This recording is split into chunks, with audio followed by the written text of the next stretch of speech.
To be honest, I think it's one of those things where I didn't really have control over it anyway. I had to move because my mum got a job.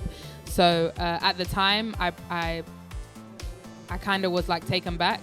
But when I look back on it now, being older, I see that the benefit that it did have on me, and it helps me understand how adaptable I am to different situations. But music-wise, I think it's kind of helped me bridge the gap a little bit from UK R&B to the UK R&B scene to the US R&B scene, because I think I just have I wouldn't say a bit more understanding than anyone else, because in the UK we listen to the same music as you guys as well. But I think it's just understanding the culture a little bit better because I've lived there helps. I have quite a few, but I have an old school and new school. So old school will be Lauryn Hill, 100%. She's my favorite of all time. But new school would be Chris Brown, 100%. Yeah, I have a whole bunch. I mean, Brandy. I would love to work with Beyonce, of course. I would love to work with Stevie Wonder. I wish Amy Winehouse was still alive because I would love to work with her. But yeah, I any and everyone, honestly. If the music sounds good, then it sounds good. So yeah.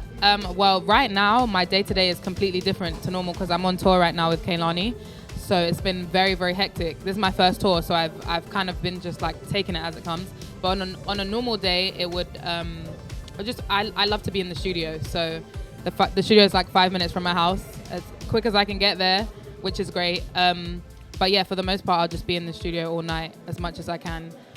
Now being on tour, it's a bit different, obviously, because we're on buses. So you get to the venue, you do sound check, you eat, you sleep, then you do the show, then you sleep again. So it's that's been quite hard to get used to, but I'm enjoying it a lot. But yeah, on a normal day, I'd say just studio as much as I can. My mum. Yeah, I wouldn't say... people would probably think I'd say Mustard, obviously, because he helped me a lot, which he has.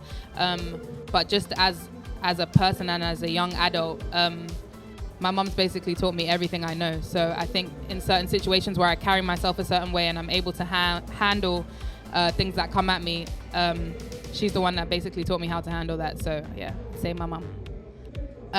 Honestly, I find it hard pinpointing one thing because most of the time I'm still wow, this is happening. And it's all happened quite quickly because I started singing covers on Instagram about 1.5 years ago. That's how I got found. DJ Mustard found me on Instagram, and I was back and forth to LA for the past year. And then I moved out to LA in August. So everything's been very, very rush. But I would say everything. This tour especially is my first tour.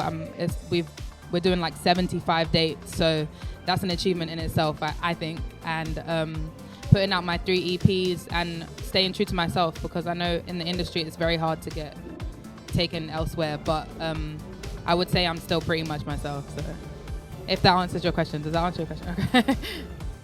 Oh, the future of R&B music is very exciting, I think. I think it was I wouldn't say it was missing for a while, but it was there, but it wasn't there, if you get what I mean, if that makes sense. Yeah, right. But I think there's a lot of us who grew up in the 90s now are coming up, myself included, I would say, and trying to bring it back. So I think the future of it is looking very bright. Hopefully. I really hope so. I don't mind it. I mean, I think I get it that was the Fader interview that I did when I released my first project. And my first project was about overcoming a breakup but not being the girl who is crying and can't get over it. It's being the girl that picks yourself up and it's I can do this. Everything starts within. So if I'm good, then I'm good. I don't have to worry about anyone else. So I wouldn't say I dislike it. It's not something that I want to have on me for the rest of my life, obviously, because I don't want to be boxed in. But it's cool. I haven't even been to the campus before. So when I pulled up, I was like, wow, this is a really, really nice campus. But performance-wise, I'd say my last song, She Don't, everyone was singing along with me, and everyone had the glow sticks out, so that helped as well. And everyone just ready to have a good time. So I'd say all of it, but especially She Don't. I wouldn't say I've even had that many, to be honest, so far. Everything's happened quite quickly for me. But the main one I would say was differentiating myself from the girl who sings on Instagram to the Ella Mai, the artist. Because before I announced my signing, everyone, if people some people would recognize me in the street. Not that many. I can still walk down the street, but it would just be like, oh, you're that girl that sings on Instagram, or you're that girl that sings on YouTube, or something like that. So then when it comes to like putting out my own music, a lot of people would still say, oh, that's the girl that sang on Instagram. So, and I don't want to be the girl who sings on Instagram for the rest of my life, obviously. I want people to know my name and know what I stand for and what my music means. So I think I'd say overcoming that. I think I'm still working towards it. I don't think I've actually overcome that barrier yet. But everything takes time, and I think it will get there, so... because I love it. That sounds quite cliche, but like not a lot of people can wake up in the morning and say they get to do what they love every day, and they don't have to like.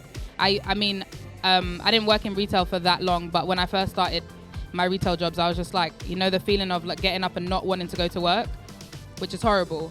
And I overcame that quite quickly, which I'm lucky because not a lot of people get to do that. But yeah, it's what I love to do. So.